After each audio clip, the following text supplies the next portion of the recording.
to be stopped!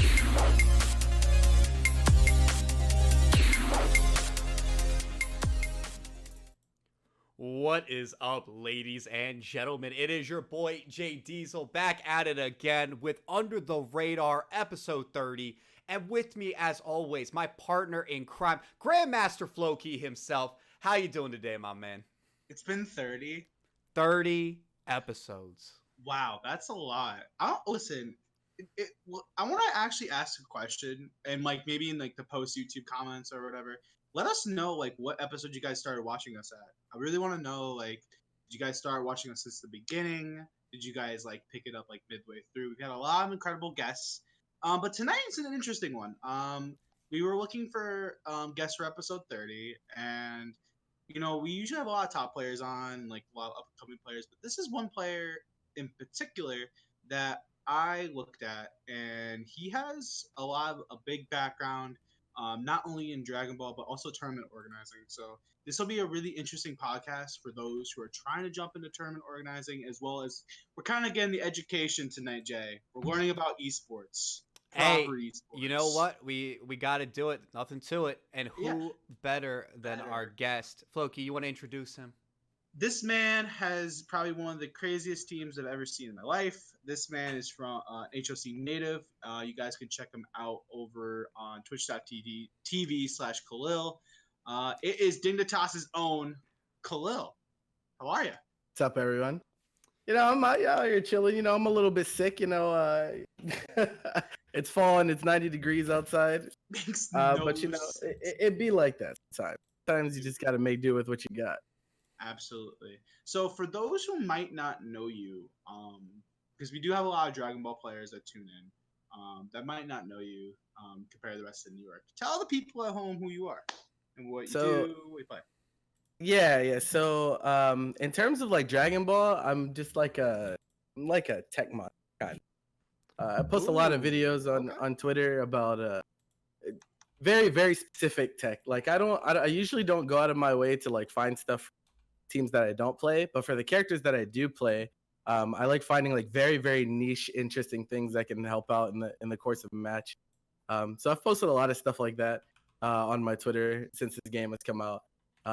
And other than that, it's just like I don't know. I go to tournament every week. I usually go to HSC whenever I can.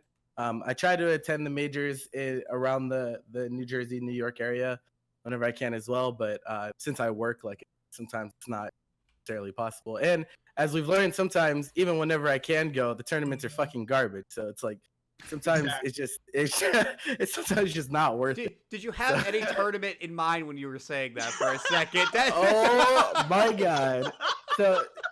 So for those of you who don't know me directly, you might have stumbled across a thread I had about Defend the North. It was quite a husky thread. I think I had like 10 to 15 tweets just like laying into this tournament. It was just like, oh god, there were so many things wrong with it. And like I think tournament organizers get the most triggered whenever they go to other tournaments and find out that it's like fucking garbage.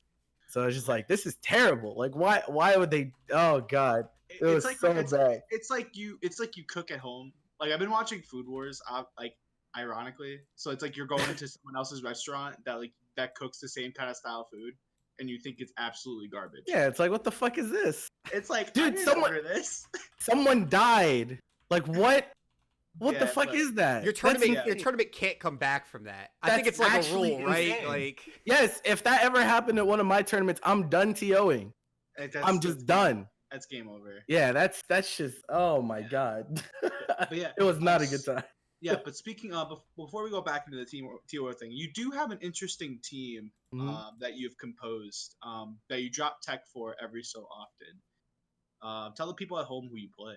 So my team is Point Android 21, Mid Frieza, Anchor SSJ Goku.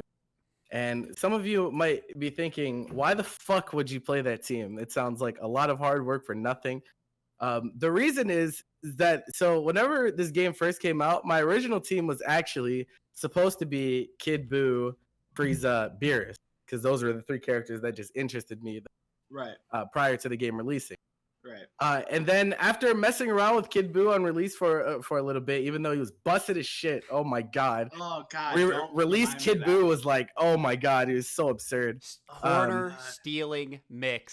Yeah, with EX ball. Bro, he had mix on 2S. He threw a key blast and had mix off of it. Like, what is that? So good. It was so ridiculous. It was so good. So yeah, so you converted from Kid Buu to I was like I saw 21 on the character select screen because I bought like the collector's edition or whatever, so I didn't have to play the story mode to actually unlock her. I was like, let me fuck around with this character for a little bit, and like the steals like were very interesting to me.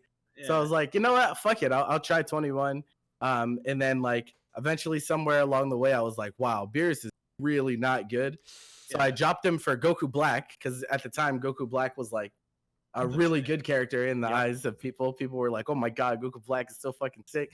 And then even later down the line, I was like, wow, Goku Black is fucking whack. I'm gonna play the yellow-haired guy. and the rest is history. I've been playing this team for a really long time. I really like it because it feels like the neutral is really oppressive. Like when 21's on point and I have a beam and freeze assist, it feels like you can't move, and that's like that's the feeling I'm trying to instill in my opponent's heart whenever I play this game. I want them to feel like, holy shit, no matter what option I pick, I can't do shit because I'm just getting shot. Like, it's no, that's a really good way of thinking of it, because a lot of like 21 we've had a couple 21 players on here before. We've had ASAP Ricky over in Florida. Yep. He plays Broly. Yeah, I know about Ricky. That's the fella. And like we've had different players on. Like I think at this point we've had a couple players that played different characters on this podcast. I think we're missing a few. But I think you're like the only second or third Frieza player we had. Because I know we had Alucard in the past. Yes, we did have Alu for the last Frieza on here. He's not super common. He's really, really not super common. But I do think he's good. Like, yeah, I think people are starting to like change their opinion on him, mostly because like Chris G plays him now. Yeah. Chris G's playing Frieza Point, so like now everyone's like, "Oh my God, is Frieza good? Is Frieza broken? Is Frieza top tier?" And I'm just sitting here like, "Bro, everyone relax, everyone chill out." It's like he's not even like. So the thing is, like, Chris just started playing Frieza, and he's not doing like Frieza stuff yet. He's just being a good player that just happens to have Frieza in the slot. So I was like, I was watching him at the most recent major, and I was like, he's just good playing people to death. He's not actually like doing things that are unique to Frieza. But once he implements that stuff, I think he'll be really scary. Yo, the character has some fucked up shit. Here we go. I was in the chat for that. Like I noticed like you and Alucard kind of going back and forth about like different things that he was doing in the neutral during Thunderstruck that normally like again like someone like you or Ajax Fidelity or Alucard or Ricky. Not Ricky, sorry. But like, you see what I mean? Like, there's a handful of players that kind of playing this character different. So it's for sure. It's kind of interesting to see.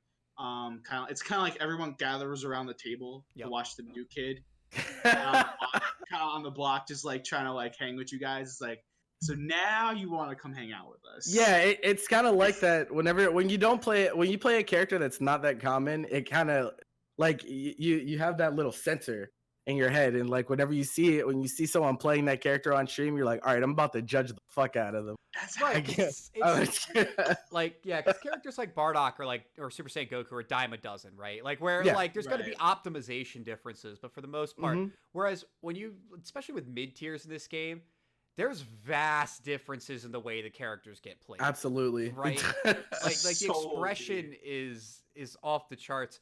And the other thing is, I think Frieza, I'm actually really excited to see Chris G pick up Frieza, because I actually think this is going to be part of a trend we're going to be seeing. We're starting to see a little more now where, at this point, the top tiers are all set. Right. We know what every top tier does. Like, occasionally a piece of Twitter tech will come out, but it's been a while since I've seen some Twitter tech where I'm like, oh my God, this changes everything, right? Like, that doesn't tend to happen that much anymore. That's facts. Whereas now, people are starting at the top level, are starting to explore some of these other characters who have tools, but are underdeveloped, that honestly, where they they have like some representation, but not enough. And honestly, Chris G played Morgan.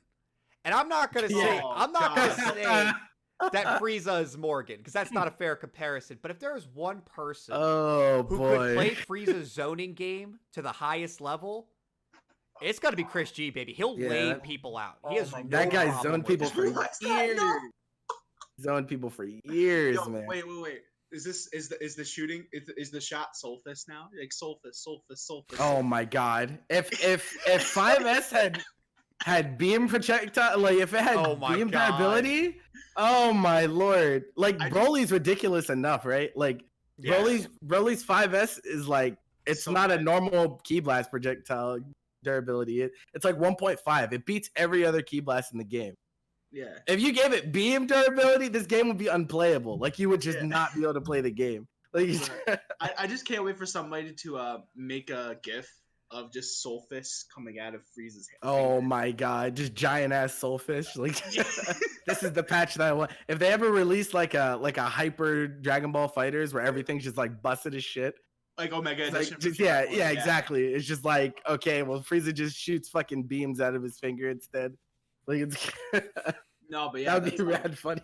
But yeah, no, Frieza's definitely an interesting character to kind of see in this meta as the game has been developing. I think now in the latter half of the tour, you're kind of seeing players like Chris G kind of excelling. And then there's been players like Tachikawa that have been Mhm. like establishing things with Frieza. So like you're seeing other players like pick up the torch, like pick up pieces Yep. with like certain, even Hit too. Like we had 7 on recently. Hit's so Hit- cool. It's such a, and even Kuba that just did. He did. Oh really yeah, well you with did. that. You Yeah, just finished what that. got top 3 or whatever? Third place, Jesus yep. Christ.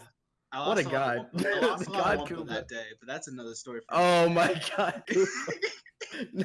yo, So rest in peace. Shaz the faulty thing, bro. Oh my god. I think he's in chat. Like it's yo, he typed something earlier. yo, that's OD. But Oh, yeah, God. But yeah, no, I think that the tour is definitely heating up Mm-hmm, for sure, especially going into the next couple months because we have, I think, nothing this weekend, but I think starting next weekend we do. SEA is coming up pretty shortly. STA, I know Seam's coming up as Yep. well. Mm-hmm. So you're seeing a handful of events coming up that you're gonna kind of see maybe Chris G like come out to and maybe play Frieza, and you're just gonna kind of see him trying to evolve. When he, and another note about Chris G, when he hit Super Noon on stream with the 2 HTOD, when I tell you I saw when I saw because I hate not to like I try not to support like compilation things, but there's sometimes it just pops in my feed, so I click it. Mhm. And I saw both perspectives of that TOD. It was so funny. It was actually hilarious. Oh god. Yeah, but no, yeah. But yeah, the World Tour is definitely now in a really interesting spot after Thunderstruck.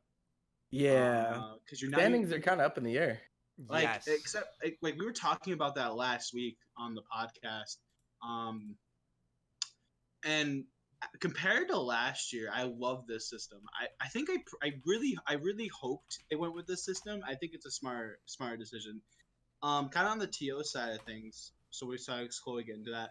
How do you feel about the World Tour layout this year rather than last year? Okay, so there's actually a few things. So first of all, it's much better than last year, mostly Yes. because last year, they kind of didn't like cover their bases, right? They said that okay, if you win a Saga event, then you get a Dragon Ball, and that's fine, and we'll have one LCQ with you. Well, what ended up happening is that Kazunoko won 4 Dragon Balls, and their idea was just like, okay, well, we'll just have 4 LCQs. It turns out that the way they executed those LCQs were just really bad. First of all, single elimination is not really the best format. You want to be running less kind of like they're even though it's high level play, games tend to have variance and like shit can happen. Yes. You can literally like lose a character in Dragon Ball for like the smallest mistake, and that could be the entire set. And for that reason, it's like single elimination is just it's very brutal. It's very mentally taxing. It forces people to play in such a way that they feel like they can't make any mistakes. So you do that, coupled with the fact that since there were 4 LCQs, what should have happened is once you play the first LCQ, you shuffle the seeding, and then you play the next LCQ, and then you shuffle the seeding, and then you play the next LCQ. That actually didn't happen. What ended up happening is that the seating was left almost identical. So people were running into each other over multiple and- times in the same single elimination bracket, and it's just like that sucks. If you find the one person that just has your number on that day, that stops you from being in any of the like making finals of any of the LCQs, Aqua and it's just an apology, it's just not man. fair. Man, Yeah, exactly. that, like, They that played each other arc 4 was times. godlike. That arc was godlike. We got They some made- great memes out of it, but oh Dude, my the Yu-Gi-Oh god, meme was the best one. yeah, the Yu-Gi-Oh one was mad funny for sure. The But it's like Berserker how Soul. shitty would that feel? Like Yeah. you going into the LCQ, you feel like, oh my god, I could actually win one of these LCQs and go to the finals, but you get stopped by one person 4 times in a row. That would that's insane. So That's tragic. so yeah. So the point system is definitely much better. It does have some caveats. So like the first thing that immediately comes to mind is that all of the events that are being labeled as like Tenkaichi events, they're not weighted. So we had a situation like when Celtic Throwdown took place. There was also another event in Australia. I can't remember what the event was called. Yep. Yeah, so it happened in the same weekend. They were both Tenkaichi events, right? So Celtic Throwdown was super stacked. They had like Goichi. It had like fucking, I think Sage was there, Nakiel. Sage, Like yeah, they had tons of top level talent, right? There were tons. And over at the other tournament in Australia, it was pretty much just Fenrich, Matoi, and Sio to my knowledge. Yeah. Yeah, Mato was there too. Yeah, and Mato as well. And it's like, okay, one has way more top level representation than the other, but they're worth the same amount of points. Yeah. And that's kind of an issue.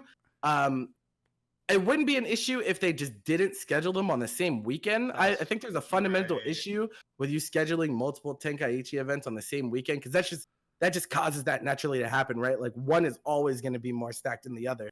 And people are always going to try to snipe the ones that they feel maybe there's not going to be as many people at, right? Yeah, So, that's common knowledge. Cyclops made a tactical move there, right? Because most people, like the speculation is that Cyclops, they realized both were the same weekend, so they sent Goichi to block people from getting more points because he's basically set already. So they sent it's just what makes sense.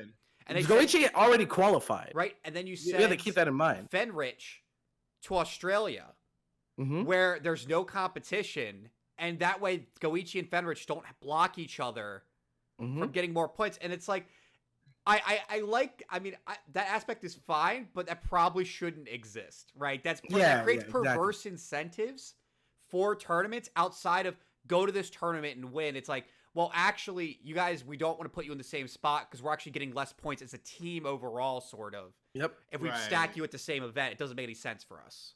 There's also a dynamic of whenever you label a tournament, when a tournament gets the honor or the privilege of being like a World Tour event, whether it doesn't matter what the game is, Dragon Ball, Tekken, Street Fighter, no matter what it is, it's supposed to be like a great opportunity for them. It's supposed to bring a lot of eyes to it, more viewers, more entrants, more everything, right?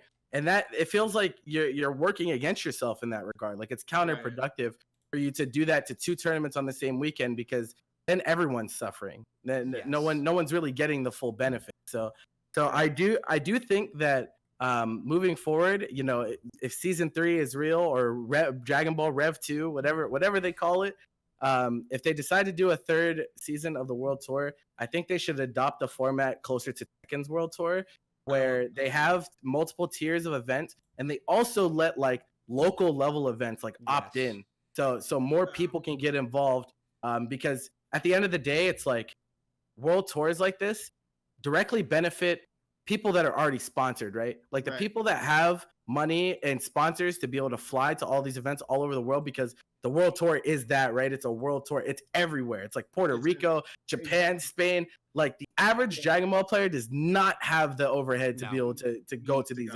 It's just not. There are even really, really high level players like Alucard, who's unsponsored and doesn't have the resources to go to all these events. And like for that reason, they kind of get stifled, and it hurts their chances of being able to make it to the finals. So that's why I like Tekken's system a little better, because it felt like, if you could get a decent sized tournament together, that could actually mean something in the grand scheme of the overall tour. So I hope they take the feedback. But this year is fine. Like I think it's fine. The standings are like very very interesting right Yeah. now. I think it's 15 people make it to finals plus one Yeah. LCQ if I Yeah. remember correctly.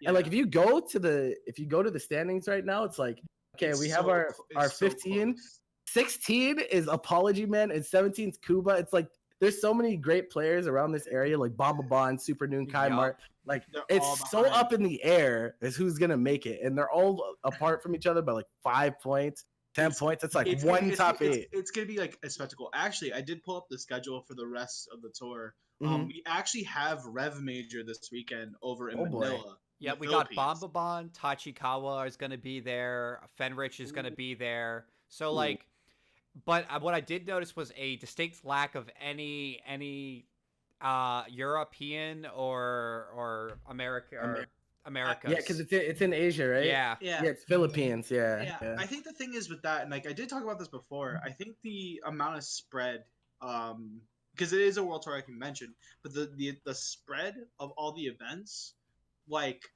I can be petty all I want, but like U.S. only had 2 events. It had a saga. Well, granted, it had a saga, so it Mhm. makes. I think every region should have a saga. That just makes actual sense. But like, Yeah. there was like a lack of American Tenkaichi events because the great events coming up, like ECT, would have been a perfect Yeah. opportunity for. Yeah, Would have been ECT would absolutely have been a really good. like it would have been a perfect opportunity because now East Coast players are able to travel out, and then you're gonna see players that constantly go to the HOC. We could see Random Fiend we could have seen Random Fiend possibly win that tournament. Oh like True. man, that would be Yeah. a Bro, Random Fiend timeline. is so good at this game, bro. apparently he won with one arm. He's so insanely good at this. He had surgery on his arm. I remember that. It was actually on his shoulder. Yeah. So he does have use of his hands, but like yeah, he was in a cast and everything for HOC, and he won Bro, it. he's on his future. If I didn't watch it, but if this dude did pop off like future Gohan, Yeah, dude. Oh. That guy. I was restreaming that HOC because I actually wasn't there. And I was telling my chat at the time, I was like, he's just better than us. He's Yeah. just better. Like you could tell, like whenever you were level is watching the different. games, it was just like this guy. He just knows. Like he just knows. Yeah. He's one of those players that like you need to like. A lot of people in America, like because you have like your top 3 in America. You have your Sonic Foxes, you have your To Kill Sages, and you have Mhm. like you have Hooks, right, or Chris G. But Yeah, one really. yeah. I think the third slot's pretty up in the air, which is really cool. It's a cool thing. But just kind of go over the rest of the tour. UFA is in Paris. I think a lot of Americans are thinking about going to that as well as Yeah. First Attack. So I think it had strong American representation last time. Well, yeah. I think the thing is I think the last 3, because I know people are also going out the scene. I heard Kuba is going out the scene. He is. Which- He, Oh, really? he was able to find a cheap place to stay for that major. So Oh, he's wow. Awesome. he's going to be That's going awesome. out to that one.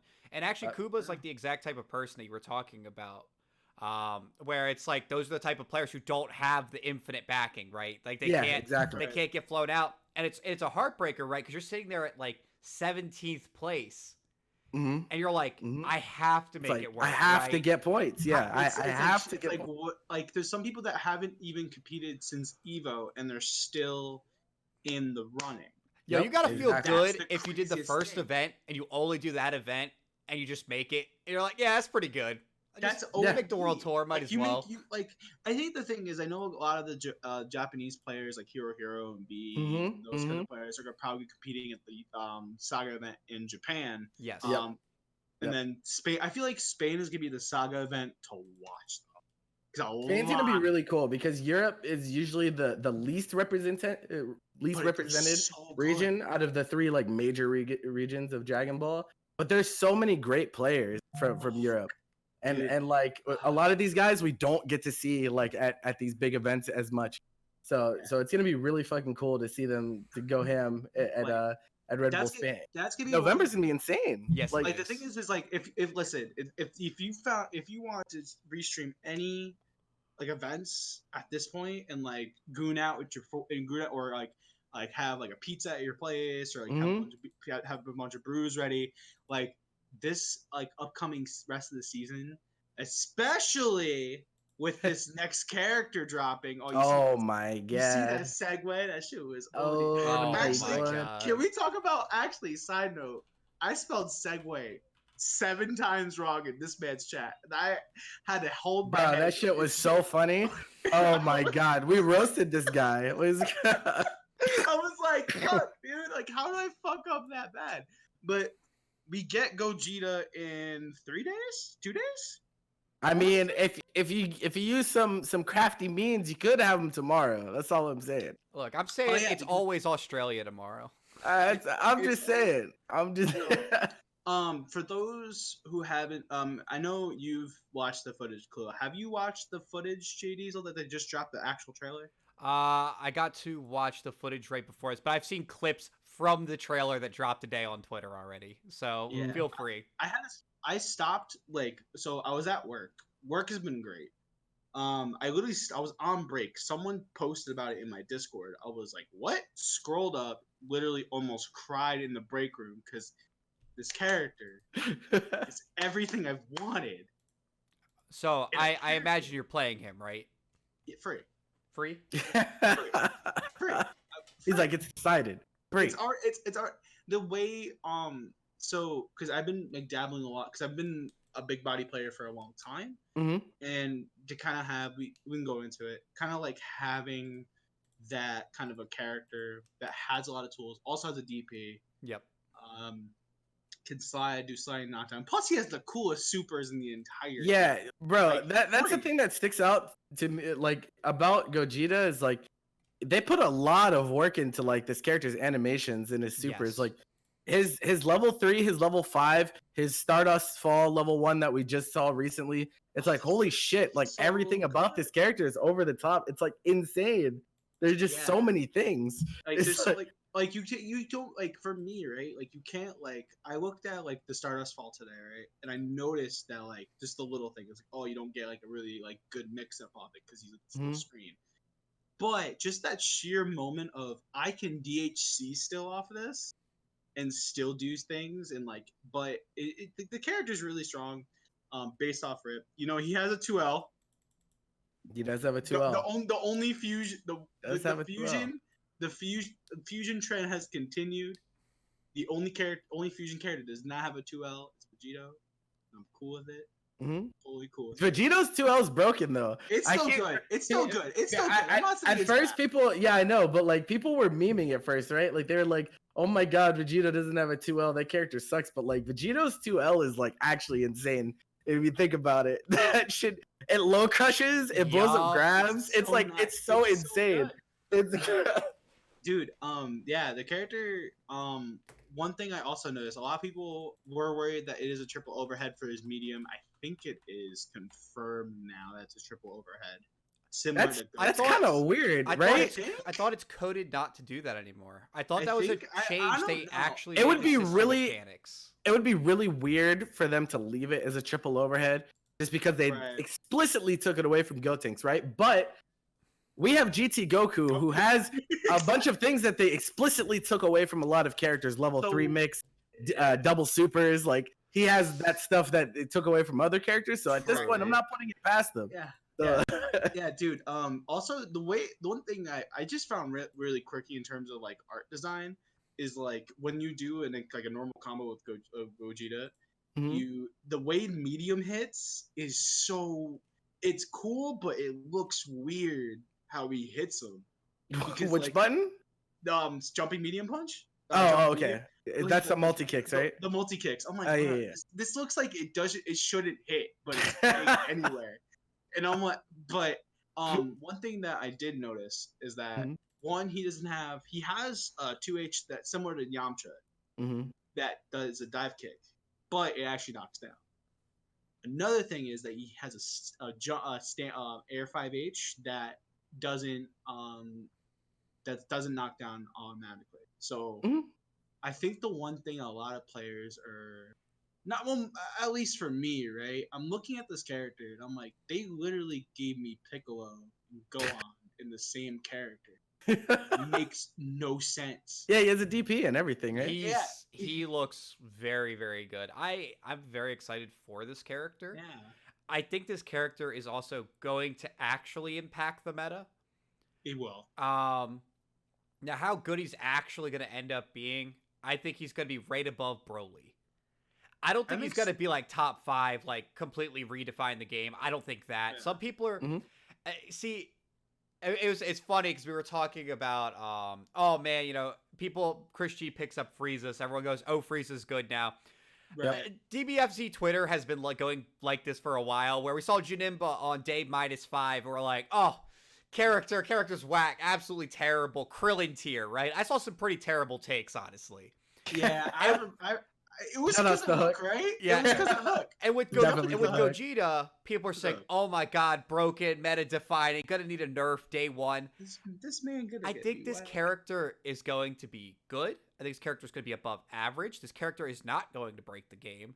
I think this character is going to have a lot of tools, but he's going to need support. Also, his assist is fine. Yeah, it's like the kick thing, right? Yeah, it's fine. It's Ginyu and Bardock put together. Okay. That's the real question, right? And that's what I want to know.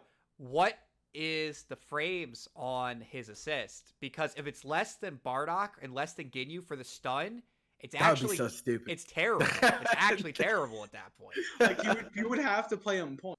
Like that's the only way. Like it's funny that they were playing the Gogeta point in the trailer, and like a lot of players, even when Kazunoko played the character, he played him on point. Like, granted, that might just be for marketing reasons. Yeah. Also, you want to show the character off, right? But it might. Listen, it might be the way the character might have to, because Vegito at this point, you can play him point and mid and be okay. Mid's okay. Points. Most characters have some sort of flexibility where I think he could. You don't necessarily have to play them in one slot only. Yeah, there's no hard like anchor there's no hard mid character. Yeah, I think the character right now, I think he's gonna be really good on point. I think depending on, like you said, Jay, with if his assist is really slow, you kind of might see him maybe point. If it's like a normal speed like Ginyu, I can kind of see him hovering around mid.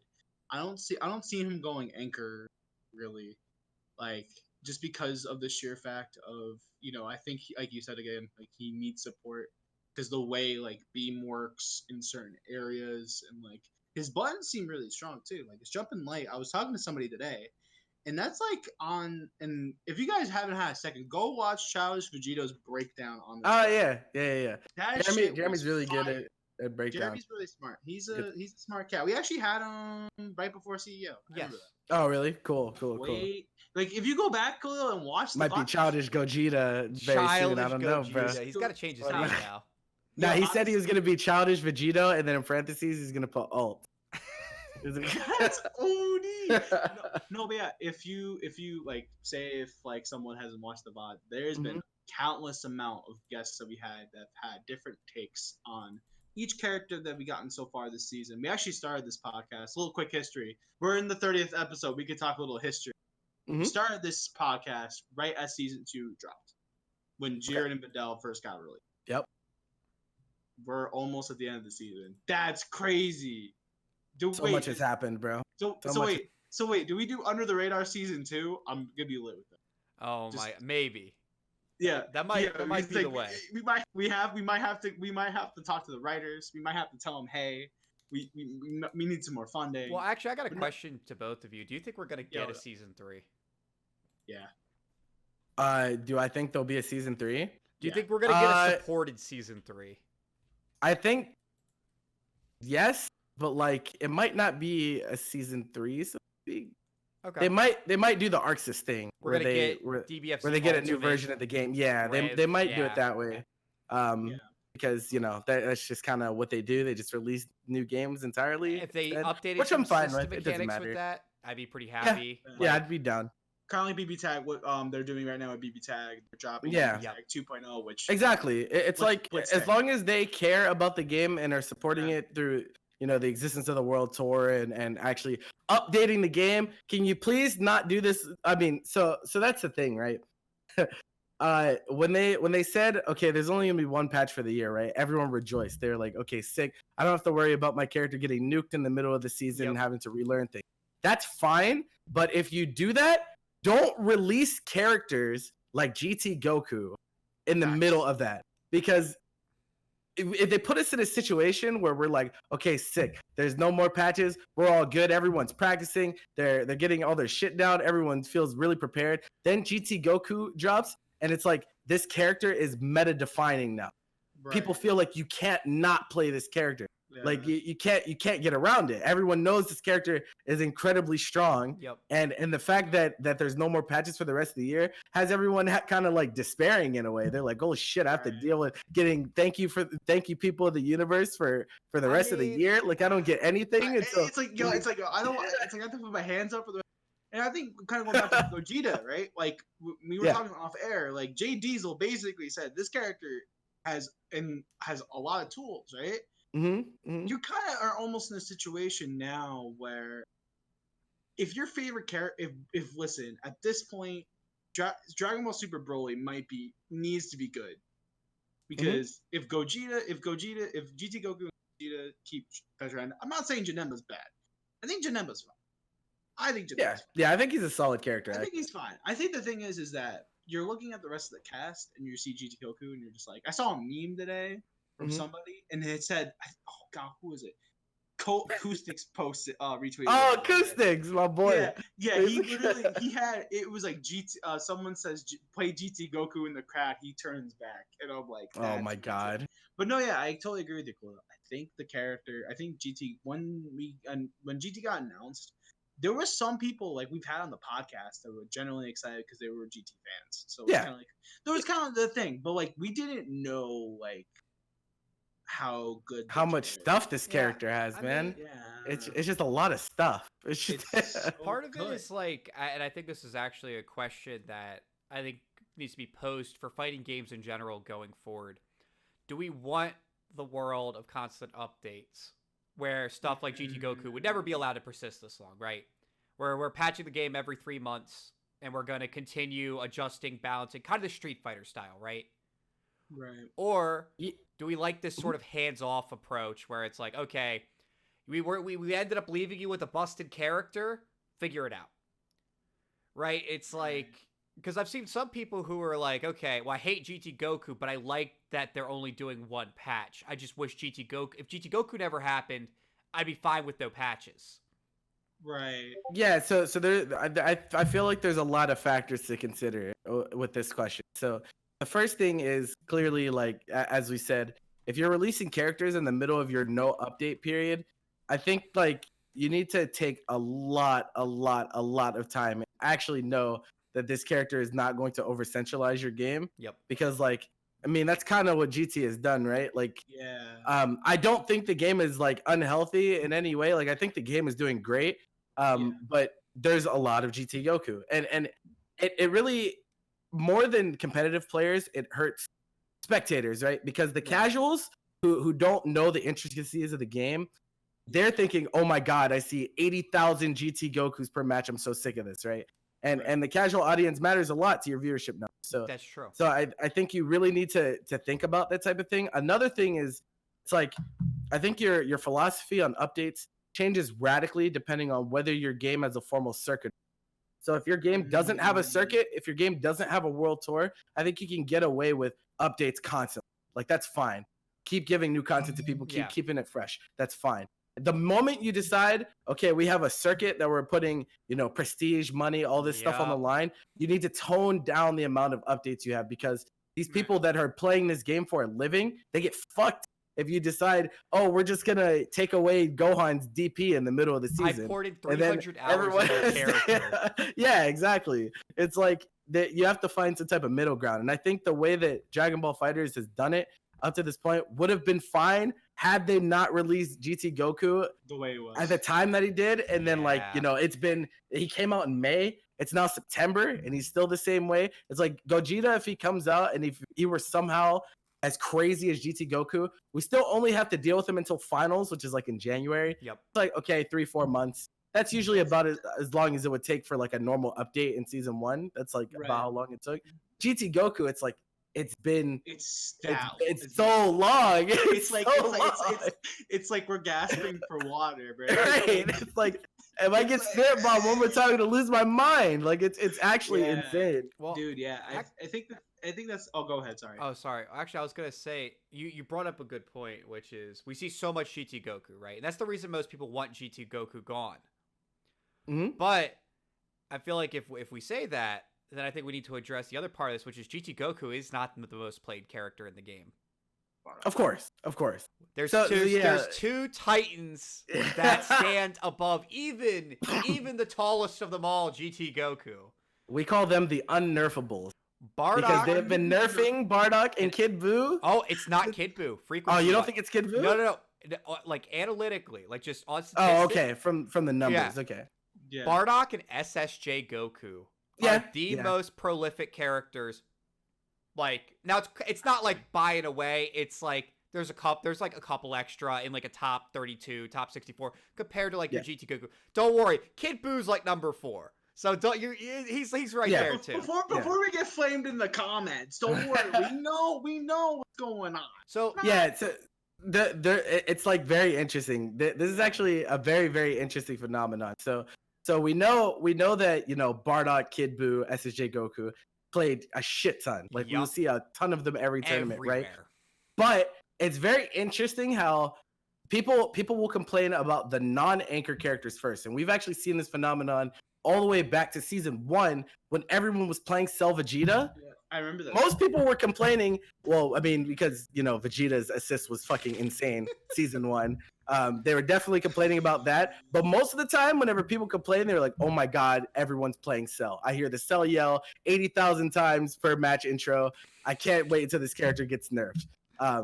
Most of the time, like and like even now, it's like most people are not complaining about SSJ Goku. No, I've never heard a single person Yeah, be like, exactly. "Oh man, get SSJ Goku out of here." It just Like, doesn't Exactly. happen. They're like, "Wow, this character's good," and they just move on. They're like, Yeah. I think the thing is with SSJ Goku in particular, there's a lot of players, and I've actually talked about this on my personal stream.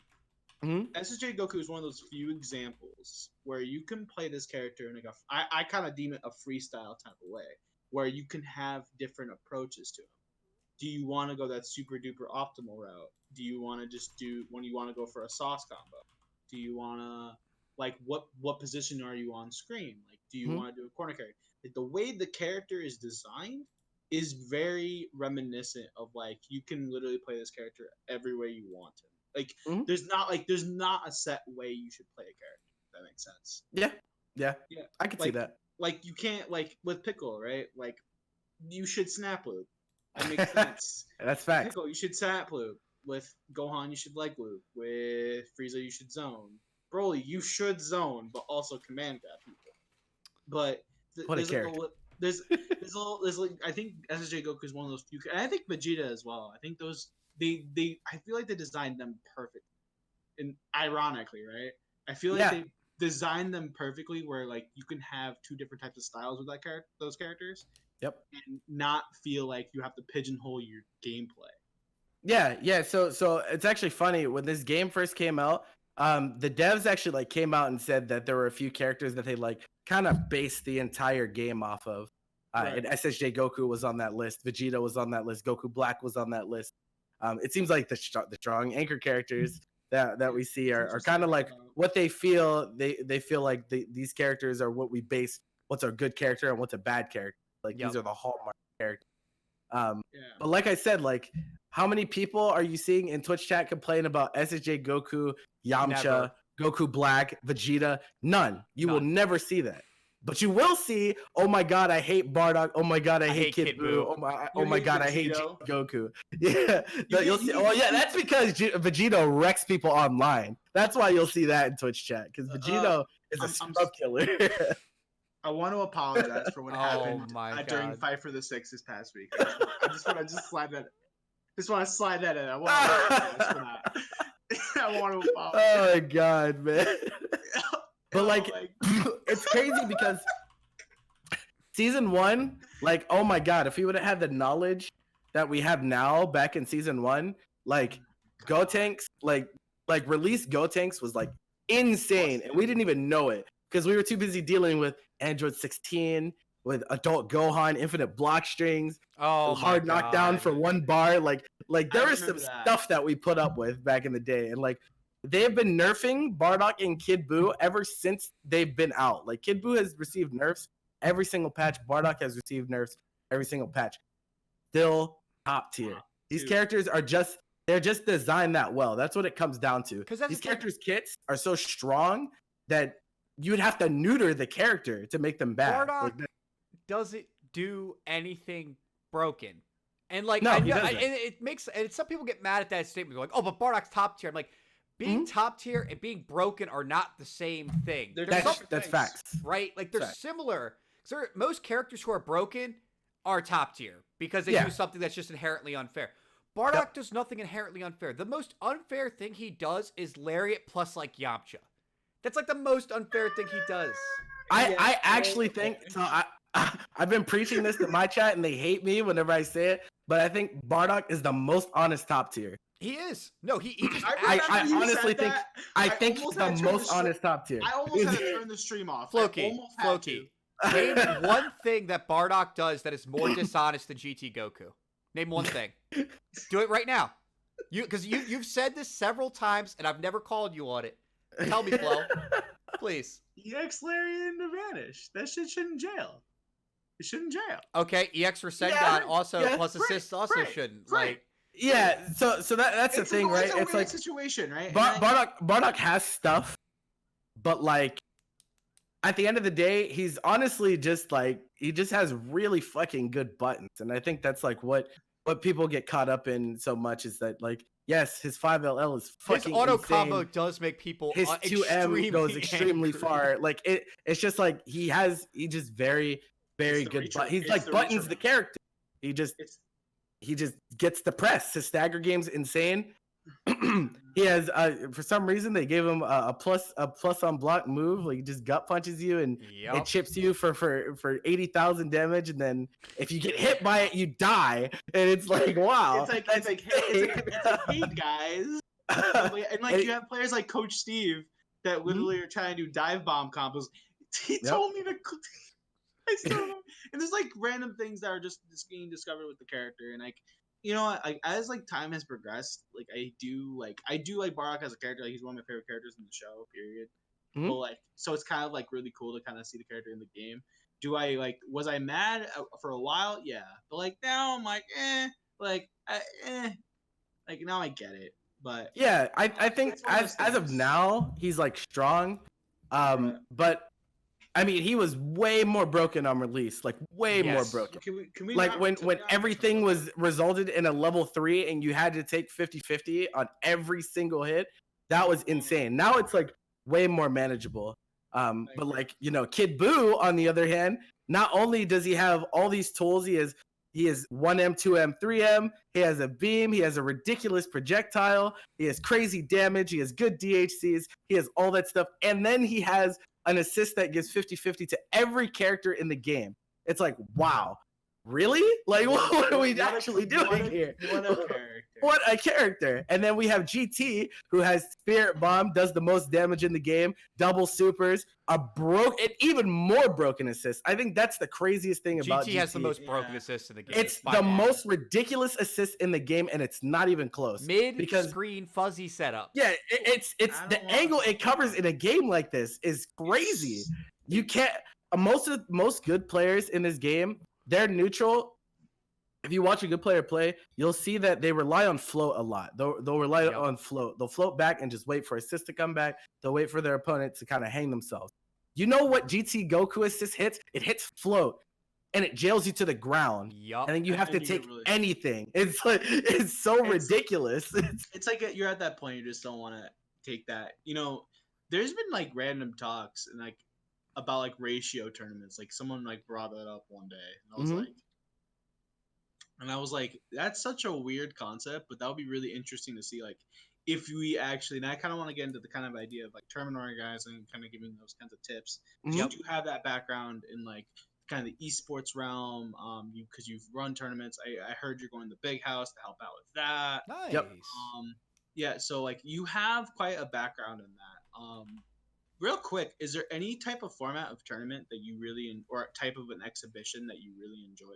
Exhibition. personally? Like, if there's like one type of exhibition that like is it yeah. Yeah, so I think my favorite type of exhibition would probably be like maybe like Pokemon style team tournaments. I love that. There were a lot of them that they used to get run much more often back in Marvel 3. Where people would just have their squads and you would just run it like, and in Marvel it was super brutal because usually it was one game. I And remember like one game in Marvel, you just get destroyed. Like you get hit by 0, you just lose the game. Like it was insane. It was like Biggie. I think Khalil Mustache did all that, and I'm surprised that Yipes hasn't done anything for this format. And it's funny how you bring up Pokemon style because we did run something for Summit.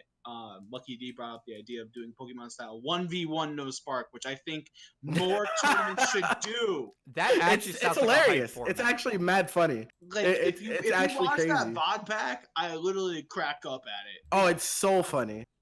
It's hilarious. Like best thing. So Pokemon style, and then kind of tournaments. Is there any like specialty tournaments that you've ever thought about doing for this game, or like just in general? For this game, I mean, I haven't thought of a ton of things for this game in particular because I think versus games are usually a little harder to like think of creative formats. Like, so my background comes from Smash, and like in Smash, you could do a ton of things, right? Like you could do Magic Hat tournaments, you could do random select, you could do reverse main, you could do a lot of stuff. You can't really do some of that stuff in versus games because like it's like, okay, reverse main tournament. Do we just play each other's teams? Like, what do we do here? Like, what if some guy plays a secondary? Party battle, 6 Yamchas. Bro, that would be mad funny. That would be actually hilarious. Party battle is so hard to do. Yeah, and it's. I think the only tournament that is like done it on like a grand scale. I mean, like, Summit of Power did it, right? Like they did. I think they did like some power battles. Or some party battles, stuff like that, and it was actually really funny. There was like 2 Piccolos on a team because Apology Man and Hook were on the same team. It's like there's a lot of stuff that you can do. It's just like, so people have to be on board, right? It's like if people don't have faith in the format and they don't think it's like something that's fun, then they're not going to support it.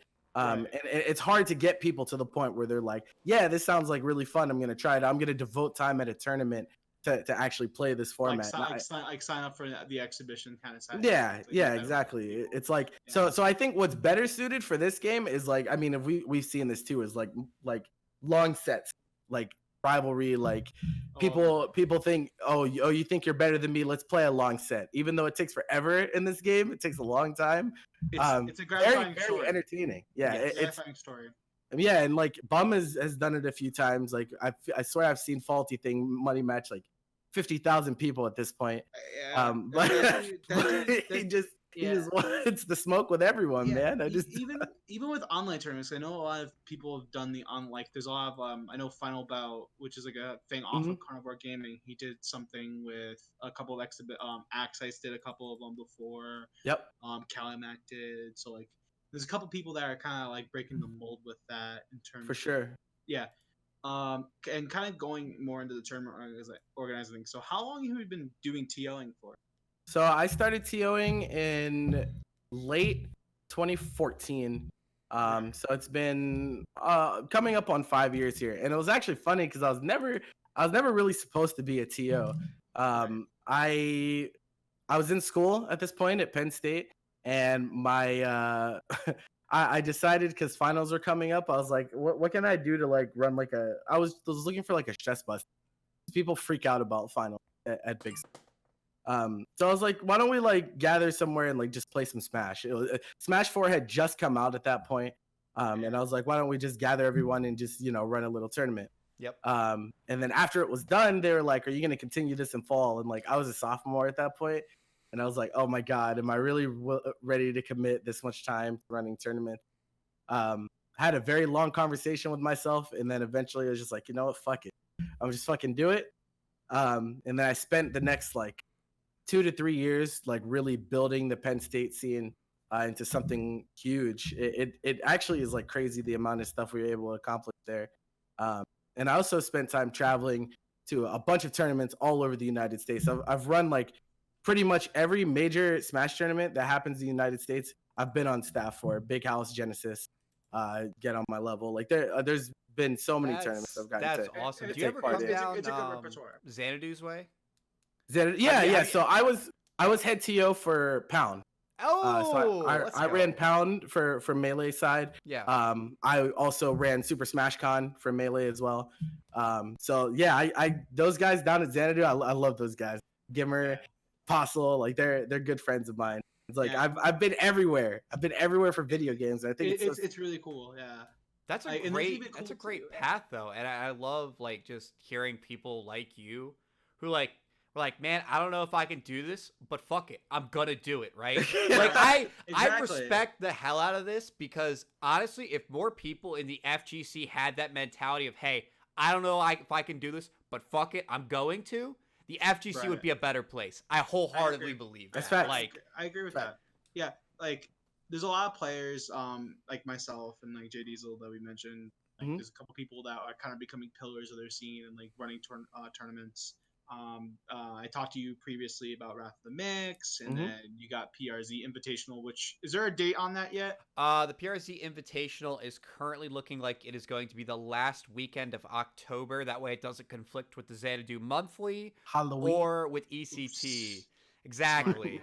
So that's a really sick idea. So there's you can kind of see a lot of different players, and kind of getting your perspective on how you've kind of like grew up, because like you've been competing for a very long time. To kind of like taking that like that step back was really is how, because that happened to me when I was running Wrath. Like it took me a minute to like take that step back and like be like, holy shit, like I'm really running this. Like I'm not even competing, I'm just running it.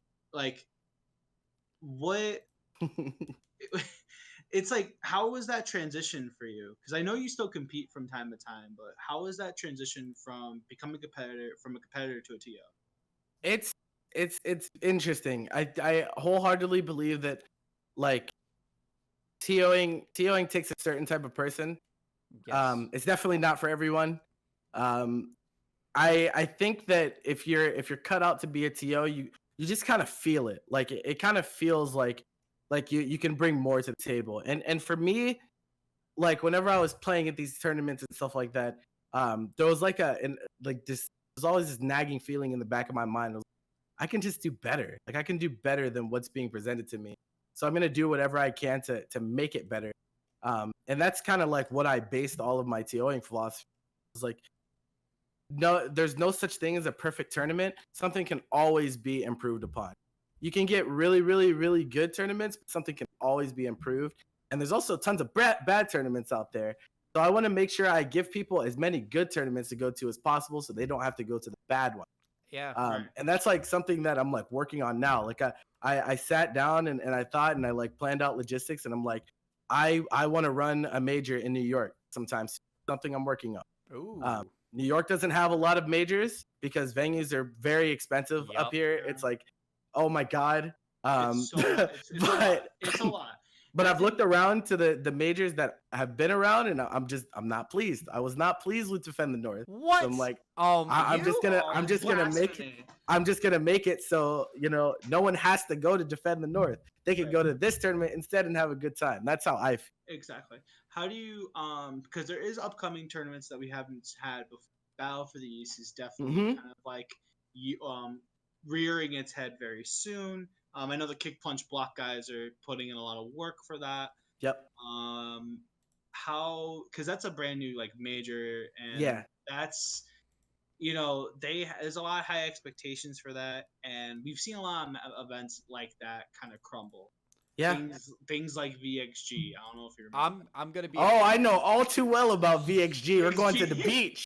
We're going to the beach, man. There's like things like that. Like VXG was a really good example of that. I know we had that interesting thing happen at Canada Cup this past year. Oh, Canada Cup was also a debacle. Yeah, it was not good. Ear to the ground. What I've heard through members of the community and other people about Battle for the East. A lot of people saying they're ducking. A lot of people saying they are not taking a gamble on this tournament. It's unproven. They don't want to go. They like a lot of people, like even talent. Not even just players. there are people in other positions Commentators. Yep. who have expressed, in discussions that they don't want to fuck with this. They don't know. It doesn't seem, also the location has got a lot of people like, is this actually going to work? Right? And that's kind of the thing. It's like a lot of people are on the fence. And as a tournament organizer, your first attempt, it has to be at least passable. Because if it's not, your reputation is dead in the water. And one of the biggest things about tournaments, and this is at the local level too, every tournament is somebody's first tournament. You are going to define their future expectations for what they expect the scene as a whole to be like. And that's the thing. As members of the FGC, we have an interest, whether or not we're running a tournament, to ensure that a tournament is good. Because the more poor tournaments that run, the more people who are actually pushed out of the community because they start going, oh, well, this is just what majors are like. If somebody first tournament was Defend the North, and I know somebody whose it was. It was their first major. And they were there, and they were like, oh my God, are all tournaments like this? They're like, Diesel, I thought things were different. And they're like, it was just awful. And they're just like, and they're like, is that really good back? And I had to sit there and I had to talk to them and be like, hey, this was out of the ordinary. That is not the standard for, but guess what? What happens to the players who don't have somebody sitting there who's going to go, hey, this isn't what it's like? No, they're just going to go, oh, well, I'm just not coming back. Forget this FGC stuff. I'm going to go play net play because I don't see the appeal to coming out and sweating in a room with 300 people. Right. Yeah. There's also a kind of thing. We had Mozo on from Connecticut last week. Yep. Yep. And his first major was Defender. Okay. And there wasn't a lot, because a lot of people just want to go and slap buttons. I think that's the thing. Like, there's some people like me, I just want to slap buttons and just, like, I'm not sitting there like now with that, like, some tournament organizing background in my mind, and like now acknowledge, I'm like, okay, I kind of know like logistics about like running a tournament, like how things should be flowed, things of that nature. There's some people that like just want to go slap buttons, get a couple drinks, have a good time. I think it's kind of like finding that happy medium. I think Defend the North is definitely one of those examples of not finding that happy medium for a lot of players.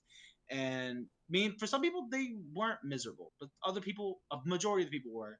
So it's one of those things that's hard. And I think, again, Battle for the East, it's going to be interesting to watch because I don't know if they released the attendee list yet, which is going to be interesting. I think that's the same week. So I don't know if Dragon Ball is even going to be that popular. It's going to be interesting because so there's actually a few things, right? So in terms of Battle of the East, I saw everything. Like anytime I see a new tournament pop out, I immediately judge it. And I look at all the factors. Like I look at location. Is there going to be things to do outside of the tournament? What's your view on this? Who's going? Is the stream widely publicized? How's their advertising? How, like, all of these things matter to running a tournament, right? Battle of the East, I think has done an okay job. I've seen some commercials about it. I know they have a decent pop bonus for one of the games. I know they were talking about that in HOC chat. I think they have like a $2,000 pop bonus for Dragon Ball or something. I think it's like 2K. I think it's 1K for Apex and like a couple K for other games. Oh, okay. There's no World Tour backing.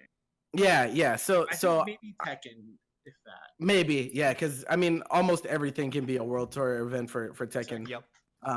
But my thing is that, well, first of all, I immediately couldn't go because it's the same weekend as Big House.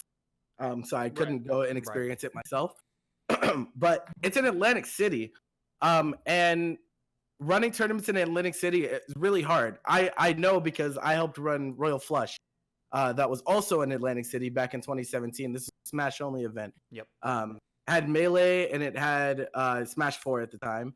And it actually for its first installment, because that was also a first installment tournament, it actually did pretty well, all things considered. Mostly because staff that was running the tournament were people that people had heard of, that they trust. Like Nintendude ran SmashCon. Reno had been in the community for a very long time. People trusted these people. So they're like, okay, we're willing to give it a try, right? But the thing about Atlantic City is that, like, what are the amenities that bring people to Atlantic City for not a tournament, right? And when you think about Atlantic City, it's gambling. And gambling's a very polarizing hobby. Event. Like, Yeah. it's either you love gambling or you don't fuck with gambling at all. And the people Yeah. that don't fuck with gambling at all probably don't see a lot of value in attending the tournament unless you go there to do nothing but play the game. No, and right. and I think events nowadays have been transitioning towards just being, well, everyone can, put people in a room and put setups there and say go crazy, right? Right. But not many tournaments can build what I like to call an experience. Not just, you sit, you play your tournament, you play friendlies, and that's it. But like, what does the tournament bring to the table that makes you really have memories of? Create an experience around it, and I think that's something that like Combo Breaker does extremely well. When I went to Combo Breaker for the first time, because I went this past May, Yeah. that was something that occurred to me. I was like, this is not just a tournament. This is an event. Like that. It's an experience. It's very different. Yeah, it's. I felt like at every moment during Combo Breaker, I always had something to do. Had a Right. great artist alley. They had a lot of things that I could do if I didn't want to, just grind. And they had 24-hour venue, so if I Which did is want to degen my ass off, I could. Like, and I was definitely there, one or two of the nights at 3 a.m. with Soap, just like grinding Dragon Ball. It's like you want to try to Wait, appeal to Soap as from many people Florida? as possible. Yeah. So Yo! Yeah. Okay. Soap is one of his regulars. No, Yeah. Soap is dope. We played a bunch in Florida.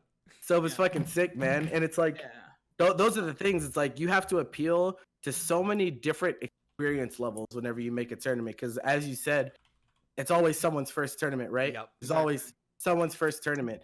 And those people, they might not be ready to just degen all weekend and just play games nonstop. Yes. Maybe they want to, buy some charms of their favorite character. Maybe they want to do some meet and greets with top players. Maybe they want to do that stuff to really get a feel for like what these events have to bring to the table. And if your events don't have those things, then you kind of deprive them of that experience. And that's why I feel like there's a lot of improvement that can be done, like in both FGC and Smash. There's so much work we can do to make our event experience better. And that's like what I really aim for. I want to enhance the event experience. I agree. What's your take on invitationals? Because there's been a couple of instances, like kind of going back. There's couple of us have run invitationals. Whether it be like a high level with like a Summit of Power or like just Summit period, right? Yep. You have things like Ultimate Summit coming up, and then you have like lower level things like Wrath of the Mix, and you have PRZ Invitational. Yep. What's your opinion on those? And like, do you think that is like, because do you hold it to the same expectation as a normal tournament, or do you hold it to a different regard? So you absolutely cannot hold them to the same standard as a normal tournament, because invitationals are by nature not normal tournaments, right? Yeah. There's no general player match at an invitational. The only people at invitational people that get invited. So your focus shifts from that experience level thing that I was talking about, like an entire event experience. It shifts from in-person experience to stream experience. It's like you have to divvy up, right? Because at the end of the day, the people that are at the invitational, you want them to have a good time too. You want the people, the people that have been invited, you want them to feel special. You want them to feel like this is something that was worth my time. I will, if I get invited, I will go again. Right. But you also have to consider that there are tons of people that are going to be watching the event at home, and you want to make your invitational stand out just like any other tournament will stand out. So like when we look at Beyond the Summit and their invitationals, they do a shit ton of skits.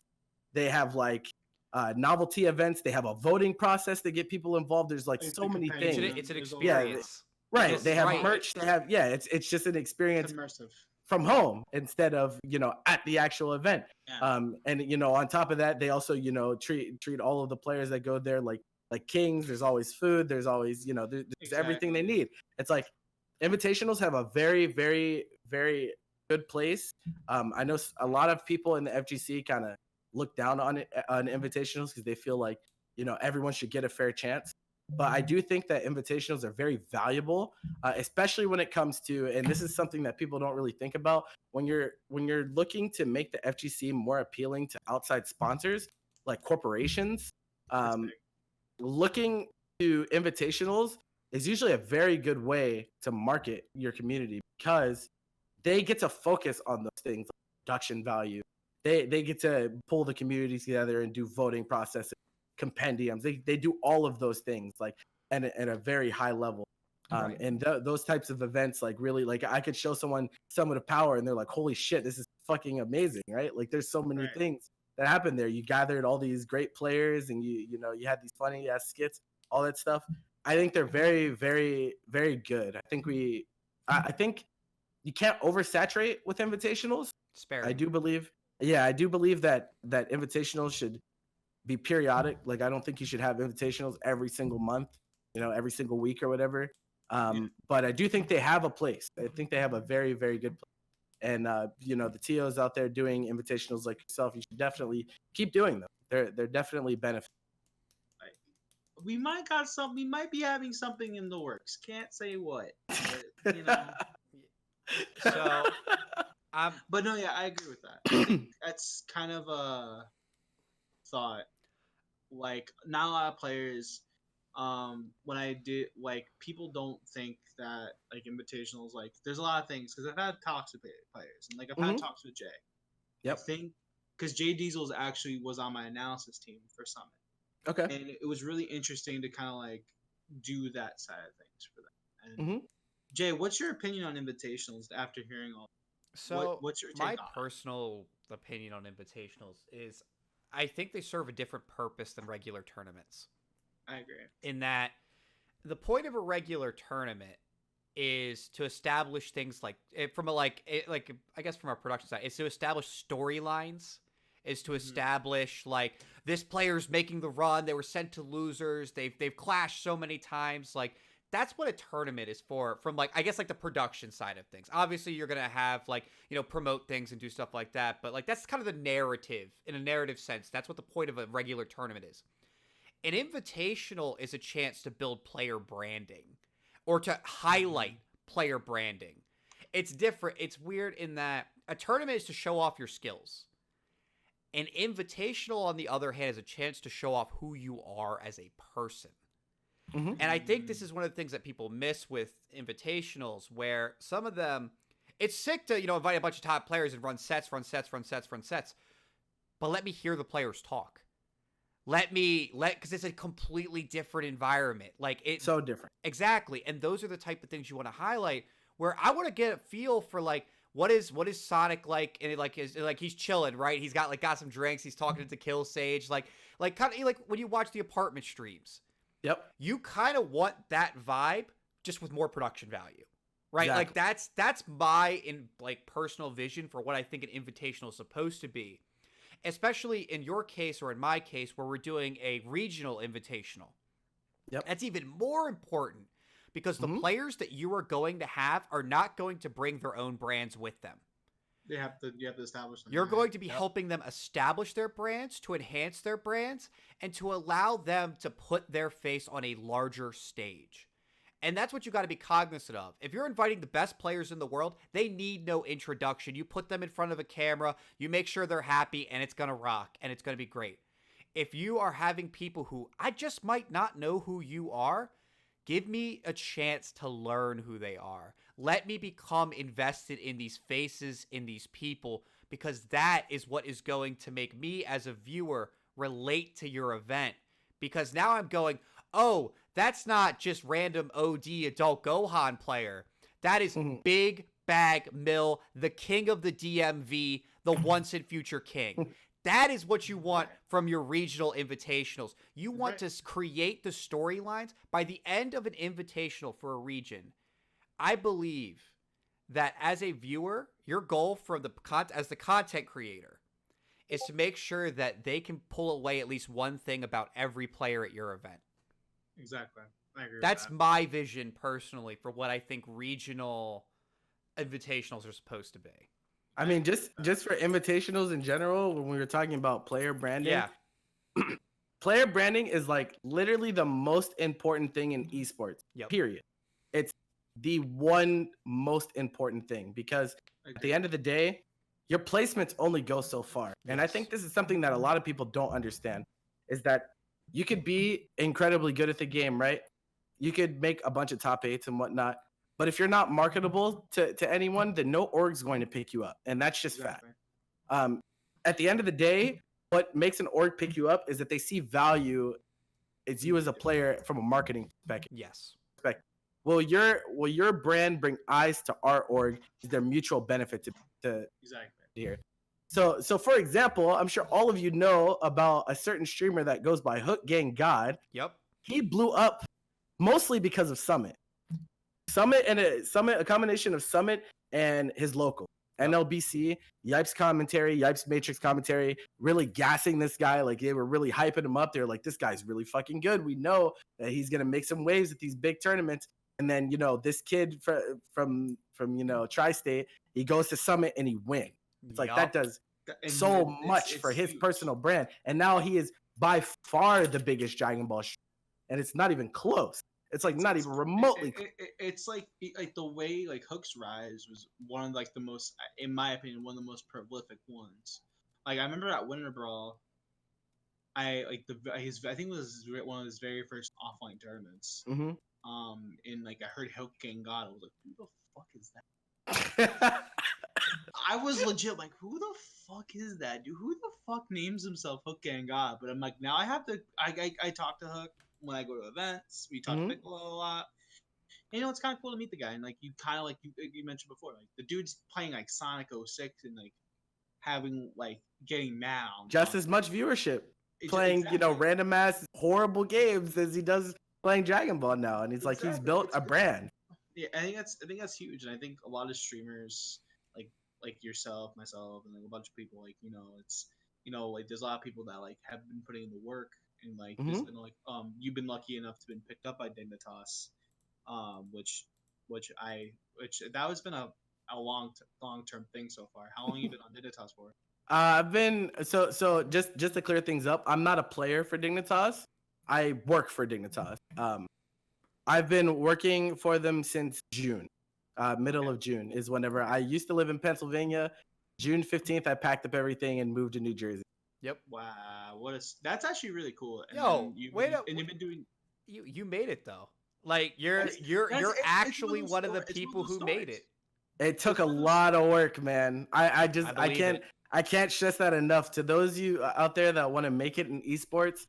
It's work. It's a lot of work because like esports is still in that place where we're not fully established to the point where everyone that's in esports can just sit in a desk and there's make no formal of dollars, career process like, right now. Yeah, it's hard. Everyone wants a job in esports, and there's not that there's really not that many spots. So if you want a job in esports, you really have to work for it. And like I think the culmination of all the things that I've done over the past 5 years, tournament organizing, working for Smash GG, like all of that stuff like really factored into the job that I have now. Like every single piece mattered.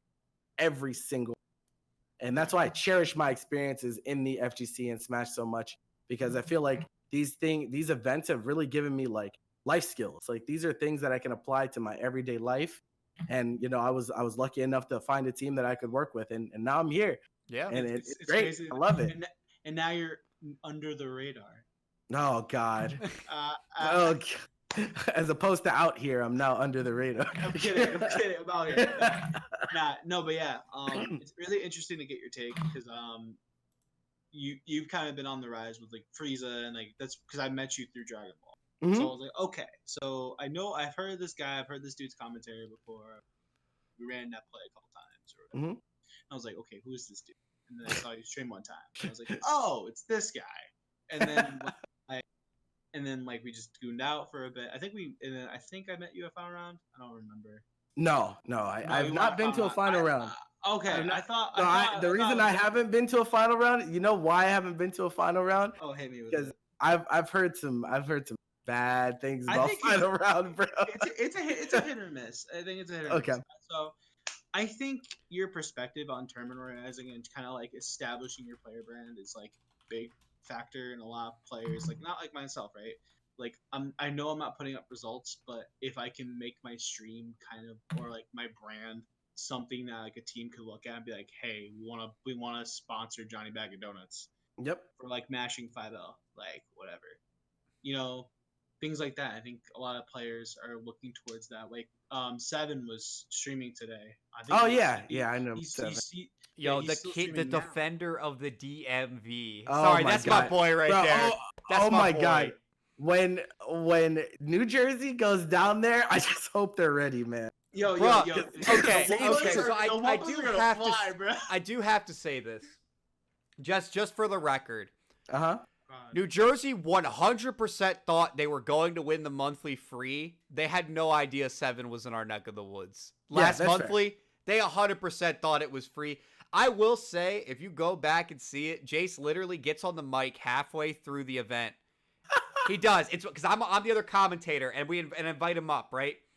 And Jace says, "Your boy Giga Itachi has fallen." He's like, "Just to let you know, it's going to be an all-Jersey Grand Finals." Me and my Sage. God.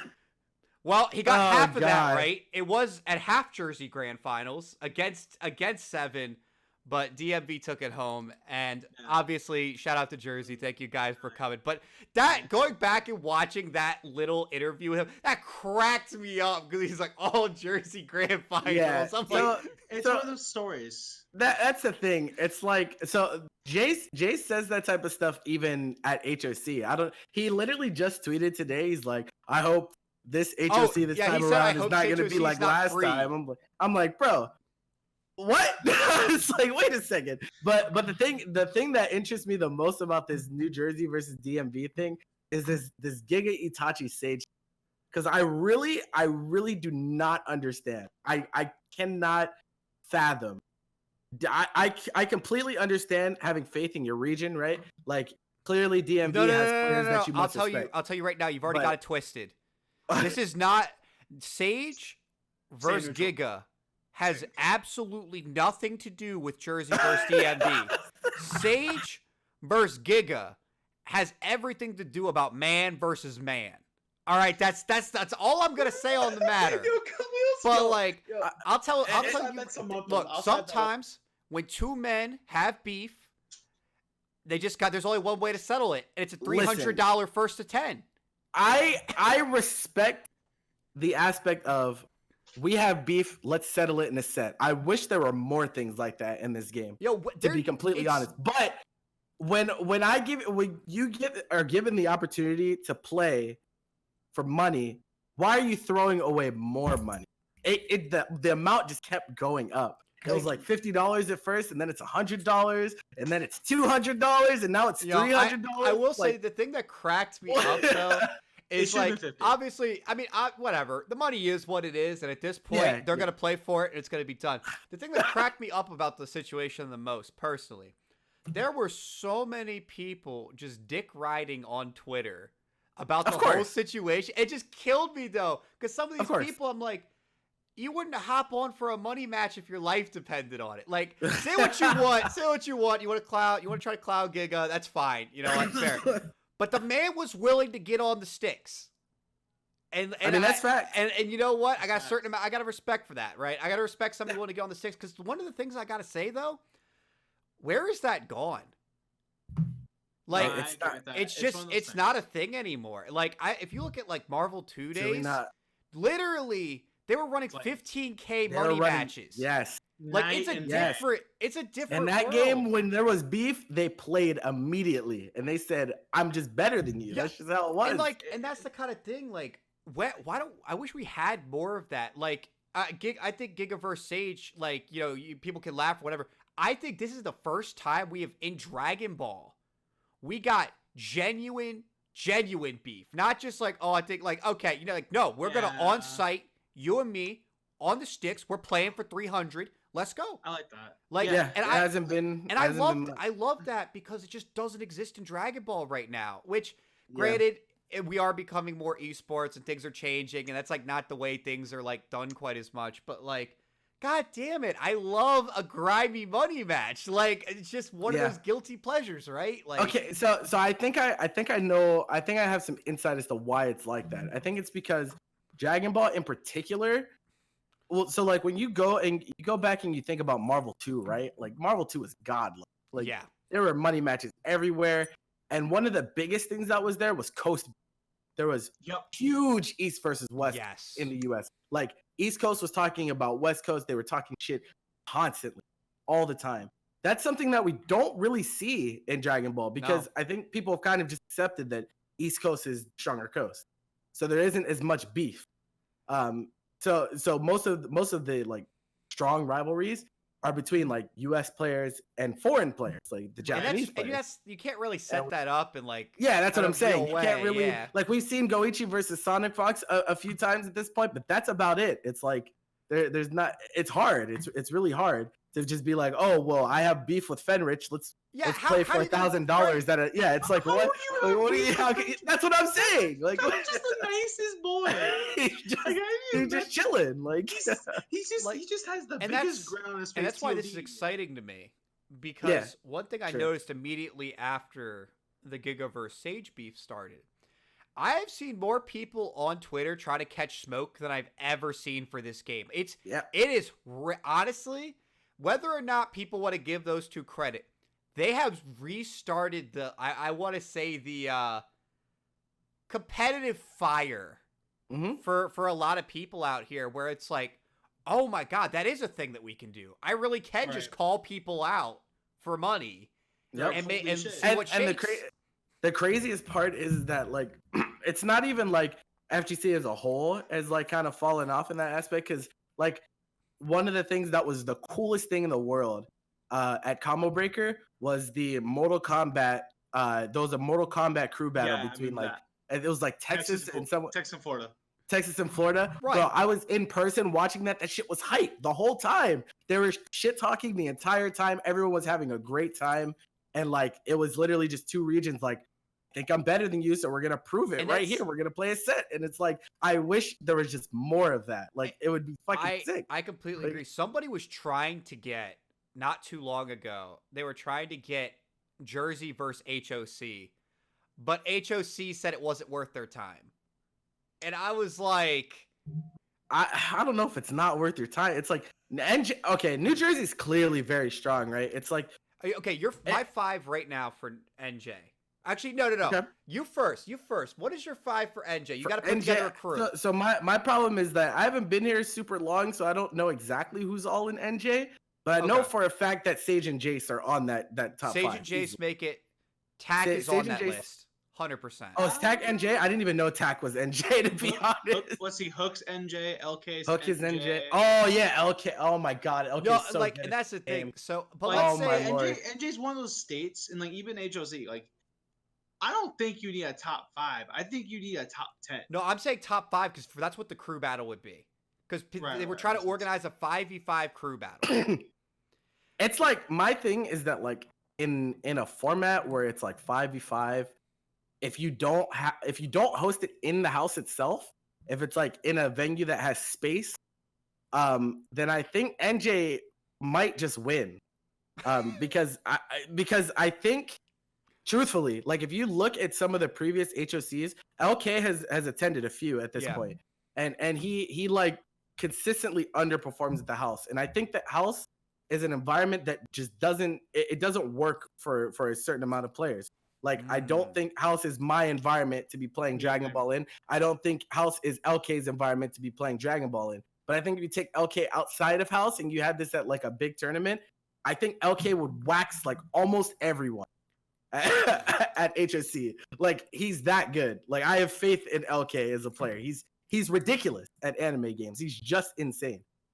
But you know, HOC tests a different skill set than we're used to at tournaments. Like it's just different. It's very different. And no disrespect to the HOC guys, because they're fucking godlike too. They know how I feel about those guys. Everyone is like pushing each other higher. That's the thing that's cool about HOC is that there are storylines in HOC.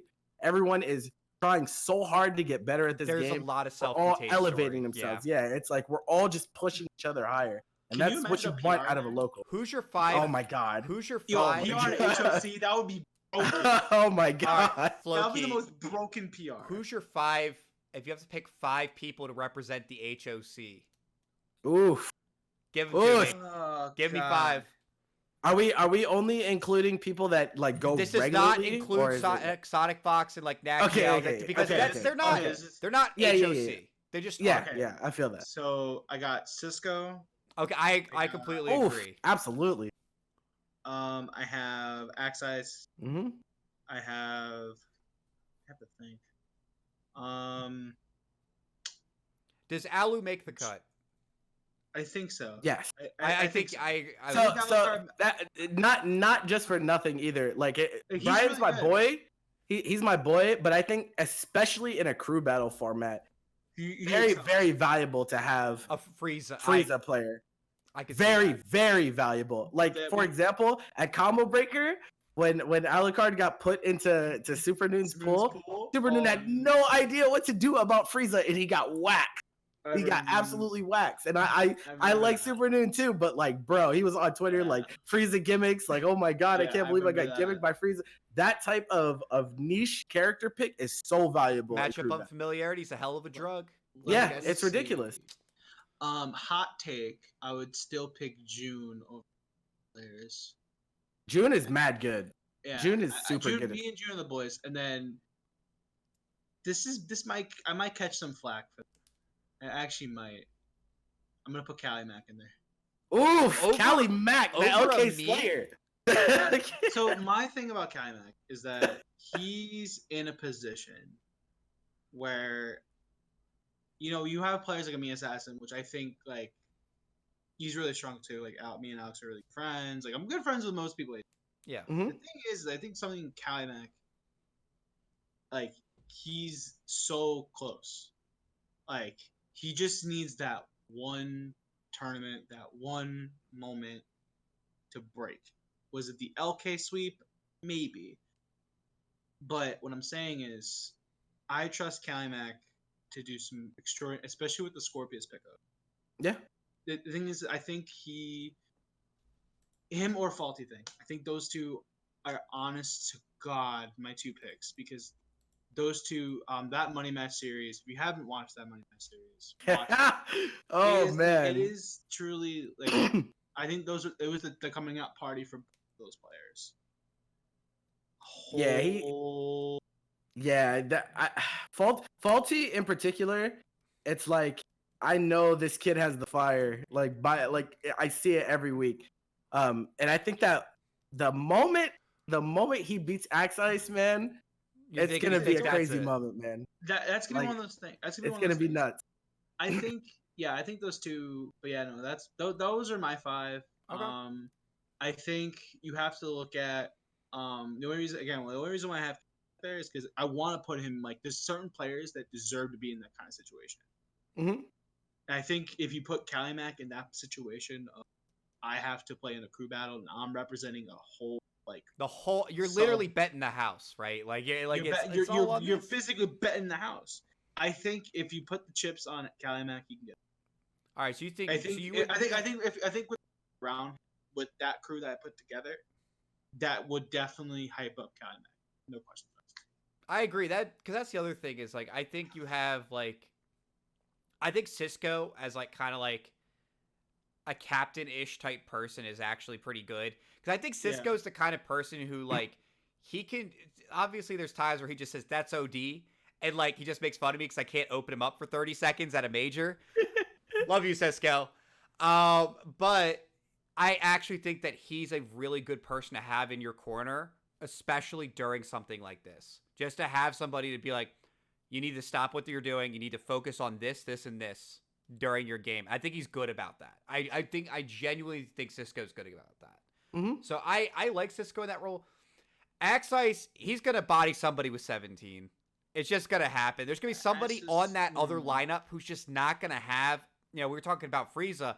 17's another character. If you don't have matchup familiarity, you're going to have a really bad time. Yep. Yeah.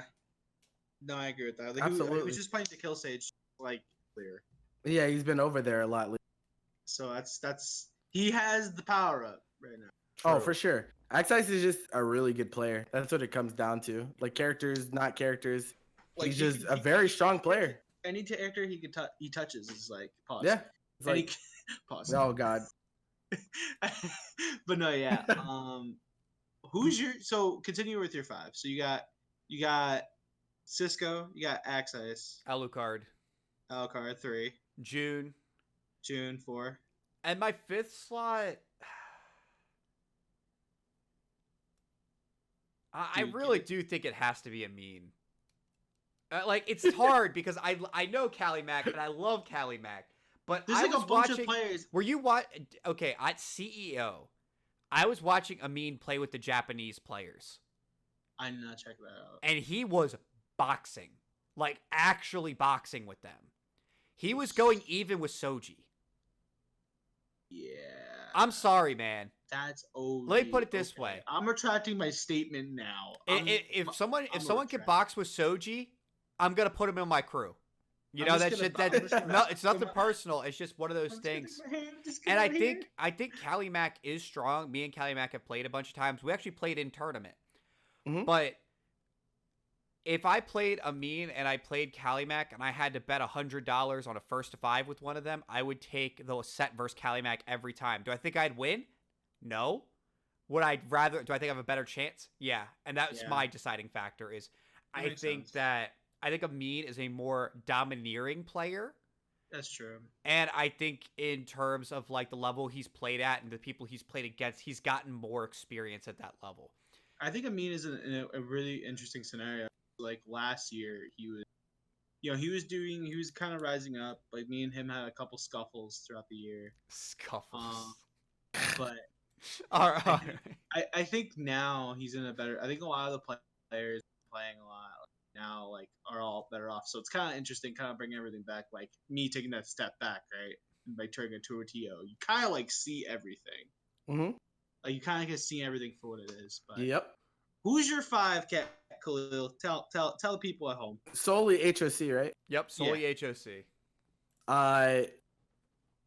Random Fiend, Axice, Alucard, easily. I Top think three. I think the 3 is set. Without I question. agree. Those 3 easily. I think my 4th, I would probably go with a mini assassin because Alex is a player that I resonate with. Like I feel like Alex thinks about the game in the correct way, and not everyone does. Like that, and you know your interpretations of correct and incorrect are like, of course, subjective. But whenever I hear Alex talk about the game, I can tell that like he's a scholar of the game. He does his research. He theory crafts. He does a lot of things that make me feel like, all right, this guy definitely knows. So I think a mini assassin definitely. The 5th slot is super hard. Like I think there's a ton of people you could put in this.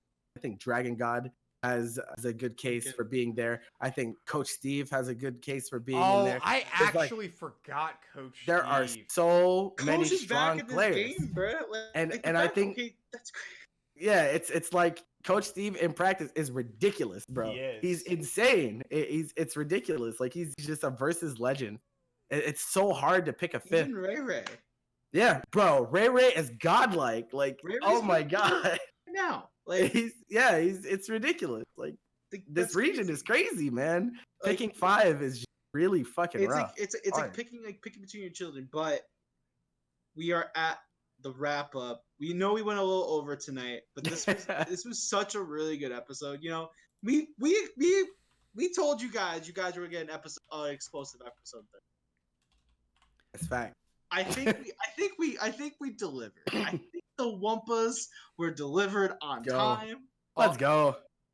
Also, I'll have to give you that last. So I did go ahead and check the last major just because I'm a pain.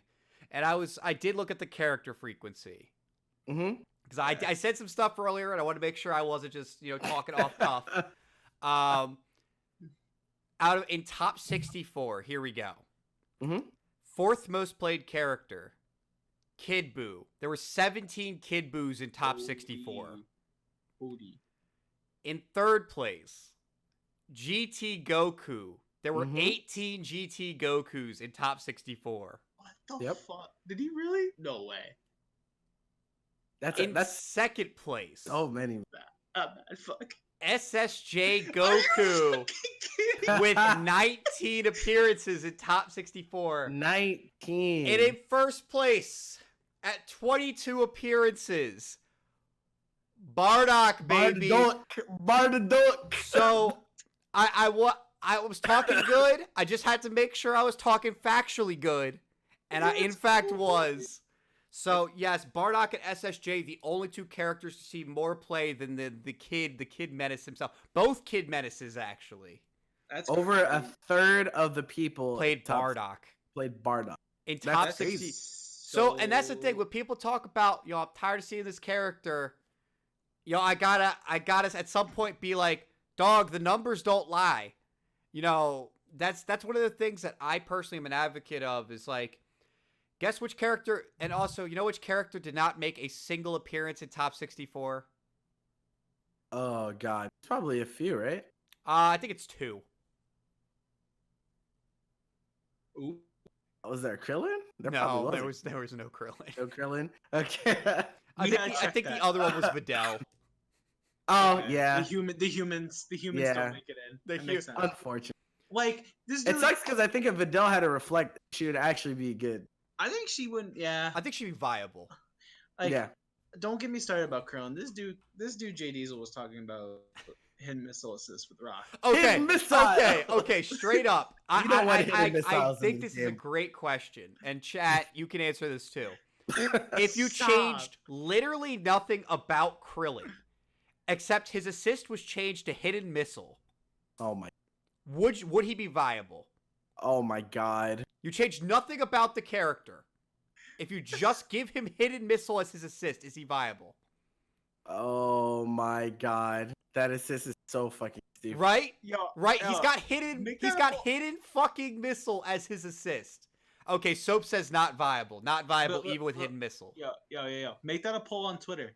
I will. that- I'm going to ask that tomorrow because this Yo. question's been bothering me for a hot minute. I'm going to be real. Actually, but So I think my first intuition is that like it's close, but maybe not. But I think there are some assists in Marvel 3 that if you gave to Krillin, then yes, he would be viable. I think if you gave Krillin Jam Session, I think he would absolutely be Oh. viable. no. I think he would Why absolutely would be you viable do that? because Jam Session is it's a fucked up assist. Like it's actually super fucked. Just give Krillin Blackheart assist. Like that's Oh what we my need. God. He just summons the tracking pillar underneath of you while you're super And it's all dashing. rocks. It's all Why rocks. why would I give him hidden missiles? Honestly, that's just the question is kind of just a stand-in. Also because hidden missiles kind of reminds me of Rock. Like it doesn't actually. It's just one of those things where like Or actually give him rocks where he just summons a no. bunch of- The idea is he would have the hidden missile would literally just be like a bunch of rocks being launched into the air, just coming down, and they would have the same properties as hidden missiles. It would just be rocks, dog. Oh my So it would god. PTSD versus Mordu. Oh my Stop. god. Bruh. More Doom was so evil, man. I'm not gonna Yeah. lie. You mentioned Jam Session, and now I'm just trying to imagine Krillin doing that instead. Jam Session was like so messed. Shit. Man. It was the shit. It was so messed. Imagine Jill versus Mordoom. I don't want to imagine Jill. Oh yeah, my Soap God. lived that. Jill versus Mord. Yo, And I don't Alucard know- lived Iron Man Jill versus Mordoom.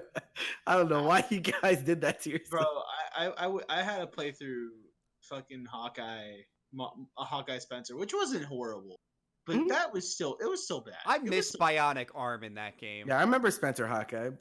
Spencer Hawkeye was like winning tournaments for a It while. was ill. It was ill. Because I think Nemo was playing Spencer Hawkeye Strange, and like he was just infiniting everyone. It was Nova Strange. Oh no, I'm shit. mad- Oh yeah. I'm at.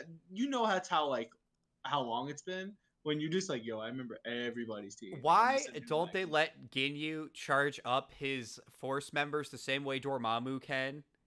Like, Stop. why let me do leveled up? I want a giant Goldo on Oh screen. my Like, God. please, just let me do this. Just once. They guys. don't because Ginyu's calls are actually ridiculous. Like if you look at each one of Ginyu's calls, they're insane. Like purple comments insane. Raccoon's beam is like the most insane thing Raccoon in beam? the entire game. It's ridiculous. If you put Raccoon's beam on a character, they'd be instantly busted. If Like, that that was just move a is character's ridiculous. assist, that would be the best assist in the game. It'd be insane. Like, what is happening here? Like as a Ginyu player, it's literally like one of those things where I'm just like, oh, no cross-up protection. Let's go, Soap. You know where it's at. yeah. Dude, Let's get this weak sauce out of here. Like, talking to LK. What's up? Bro, you just need to be stopped, bro. I can't. I actually He's can't like, be relax. stopped. He's like, relax.